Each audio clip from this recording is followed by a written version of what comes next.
Alright, so what we're going to be talking about now is how to change your sprocket or your cog on your rear wheel.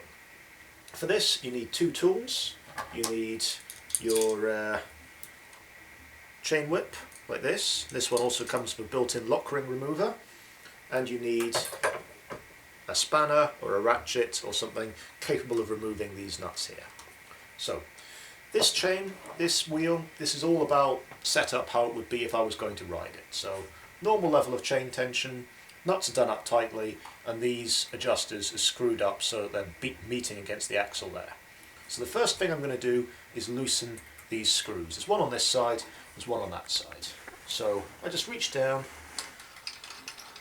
just with my fingers, loosen them off. And what this does, once I loosen these nuts, that's going to let the wheel slide forwards so I can loosen the chain, slip it off and take the wheel out. Next, take my ratchet, I'll loosen the nuts on either side. One,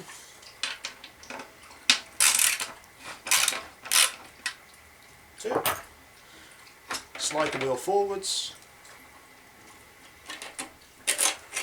pop the chain off, lift the bike up and pull the wheel out. There's my wheel. This is going to go over there.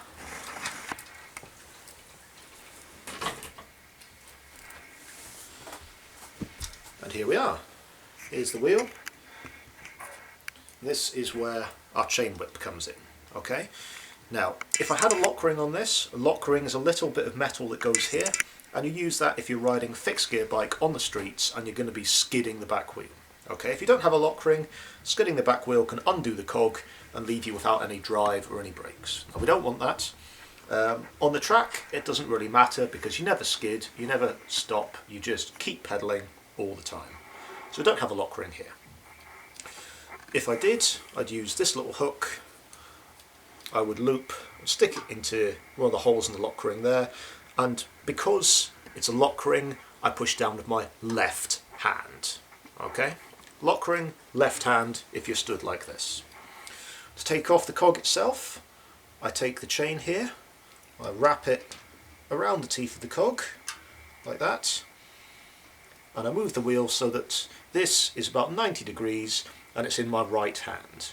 Okay? Right hand is the right direction to take the cog off. Then make sure your left hand's gripping the wheel nice and firmly, your right hand's gripping this nice and firmly, because it takes quite a lot of force. Push down and it'll come off like that. The longer you've had your cog on, the harder it will be to do that. Alright?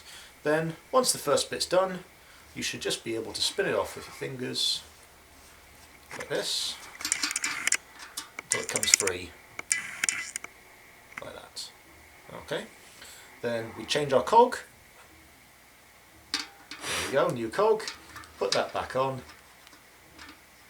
Spin that up. Again, you should just be able to do this with your fingers. If you can't do it with your fingers, something's gone wrong, it's cross-threaded or it needs some grease or something like that. So you shouldn't be using any tools at this point. You just spin it on, then you take your chain whip, you wrap it around again in the opposite direction,